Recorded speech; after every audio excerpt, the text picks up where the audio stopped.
Communication to a relationship is like oxygen is to life. Without it, it dies. Good day. I am your naturally jolly from Bab 1B, Justin Sengeres. What is email? The importance and functions. Those are some questions that we will going to answer in this presentation. Hi, did you know that the lobsters communicate by peeing at each other? Good day, everyone. This is your reporter Patricia Aname Lopez from BAB 1B. This time, choose yourself, be successful, be happy, believe in yourself even if the others don't, and also improve yourself but never change. A pleasant morning, everyone. I am Imogen D. Baldovino from BAB 1B. Before we proceed, here are the lesson objectives of this topic. First, state and define what is electronic mail. Next, evaluate the advantages and disadvantages of doing email. Also, differentiate letters, memos, and email as two parts. And last but not the least, enumerate the tips for writing email effectively. Now, what is email? Electronic mail, commonly shortened to email, it is the easiest and cheapest way of communication method that uses electronic devices to deliver messages across the computer networks. It refers to the both delivery system and individual messages that are sent or received. And today, email is the most popular method of digital communication, especially at workplace. It is used in formal, informal, and semi-formal way of writing. Each of us may have an idea of what is the content of an email. Let's enumerate the parts of an email. First is the introduction. Depending on the type of relationship you have with the persons you are writing to, there are different ways of starting an email, but any email should always start with the greetings.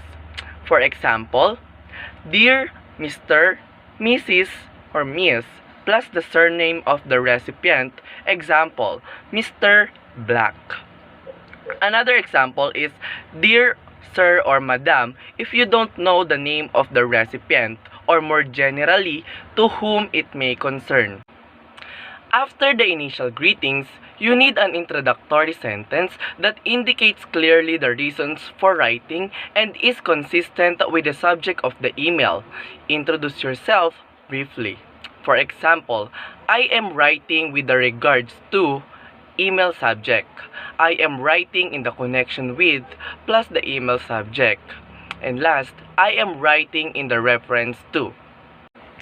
Next is the body of the text. There are no conventional formulas for writing the body of the text because this varies according to the function of what you need to communicate. It's useful to prepare an initial draft and then proceed with any corrections. Now is the conclusion. Here are some of the most common way to end an email. First is best regards. Second, kind regards. Yours faithfully. If you began the email with a dear, sir, madam, because you don't know the name of the recipient. Next is yours sincerely. If you began the email with a dear, Mr., Mrs., Miss, plus the surname. And lastly, regards. There are so many types of emails like newsletters, lead nurturing email, announcement email, abandoned cart email, and many more.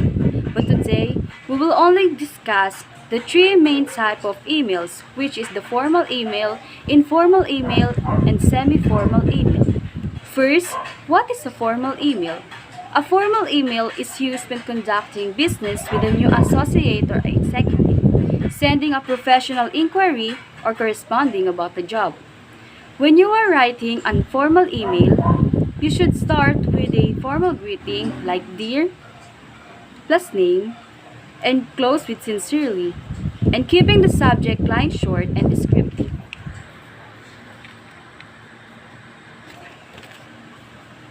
In informal and semi-formal email. Also included in the email types are informal and semi-formal email. So, I will discuss the informal email. What is informal email? An informal email is written to any relatives, family, or friends.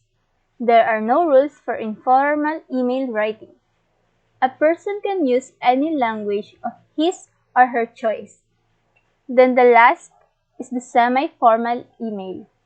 What is semi-formal email? A semi-formal email is used for communicating with people you do not know well or who are outside your regular working relationships.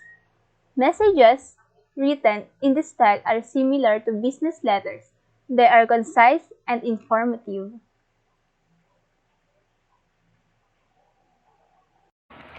From defining the parts and types of email, let us now evaluate the advantages and disadvantages of doing email.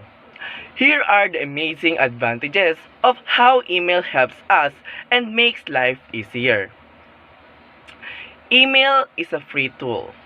Once you are online, there is no further expenses that you need to spend on in order to send and receive messages.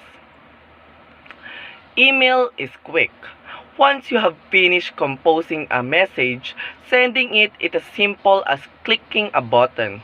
Email, especially if an email system is integrated into the network, is sent, delivered, and read almost immediately. Email is simple. It is easy to use. Once your account is set up, composing, sending, and receiving messages is simple. Also, email allows for the easy and quick access of information and contacts. Email allows for easy referencing. Messages that have been sent and received can be stored and searched through safely and easily. It is a lot easier to go through old mail messages rather than old notes written on paper. Email is accessible from anywhere. As long as you have an internet connection, whether or not you are in the office or on the field, or even overseas, you can access your inbox and go through your messages. Email is paperless and therefore beneficial for the planet. Not only can you reduce the cost of paper, you are actually reducing the damage paper usage does to environment. Email allows for mass sending of messages. An effective medium to utilize to get your messages out there. You can send one particular message to several recipients all at once. Emails allows for instant access of information and files. You can OPT to send yourself files and keep messages so that you have a paper trail of conversations and interactions you have online just in case you may need them in the future. When there is advantages, we should expect that there will always be disadvantages. Here are some disadvantages of doing email in the workplace. First, the recipient or receiver needs access to the internet to receive email, or otherwise he or she will not receive the email at all. Second, viruses are easily spread via email attachments. Emails can be used to scam people. Next, there is no guarantee that the mail that you sent will be read until the user logs on and check their email. How unfortunate if they don't check their email right. There are so many disadvantages of sending emails to a workplace. So it's your choice if you will accept the advantages or think about the disadvantages. As we learn about the advantages and disadvantages of writing emails, we should also know about the difference between letters, memos, and emails. Emails are generally used both within an organization and outside an organization when the subject is relatively informal and routine. Examples of emails are job emails, school emails, and many more.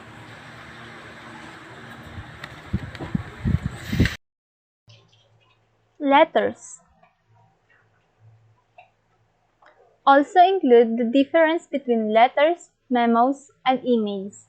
Letters are symbols representing a speech, sound, or a written message, and a letter is a written message from one person to another regarding some common concern and matter. An example of letter is what a child sends to his pen pal.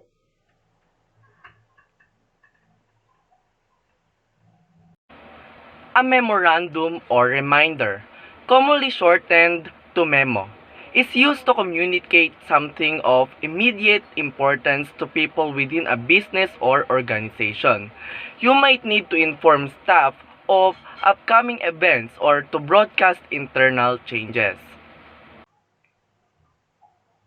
So now, we discussed the tips for writing email effectively. First, start with a meaningful subject line. Whether you had a conversation someone or are just sending an email to a person that you hope to make a connection with, make sure to write a meaningful subject line. Remember to keep it short and sweet, but before you write the subject line, think about your intentions. The subject line should summarize why you are contacting them. With a stuffed inbox, the subject line can make or break whether the person sends it straight to trash or gives it a read. Second, address them appropriately. Casual language such as "Hey" may be fine to send to a colleague or friend, but for professional inquiries, it is not the best choice. On the other hand, "Dear" is too formal. A simple "Hi" or "Hello" is more appropriate. Third, keep the email concise and to the point. Although many professionals are excited about inquiring new, talented students into their company, they are also very busy, especially after a career fair. Their inboxes will get crowded with follow-ups. For the best chance that they respond, keep the notes short. Tip number 4. Make it easy to read. Add indentations or spaces between paragraphs for easy reading and skimming. Tip number 5. Do not use slang. Professional emails require a certain level of formal language. Tip number 6. Be kind and thankful. Always remember to be kind and friendly. Tip number 7. Be charismatic. Try to stand out among the other emails. Number 8. Bring up points in your previous conversation. Anything you can say that will help them to remember you is valuable. Try to mention something you talk about that may have been unique. The person had a lot of similar conversation with many other. Number 9. Reread the email. Even when you write quick or short email, it can easily include mistakes. Small grammatical errors can make or break professionals' opinions of you. Reread your email before you send it to avoid any slips up. Number 10. Use an appropriate signature. 2 appropriate closers are best regards and thank you. Don't forget to add your name after choosing a closer. Better yet, set an automatic signature so it always appears at the bottom of your emails no matter what. And that's all. We hope you all learned more about this topic. Thank you for listening everyone. Have a great day ahead.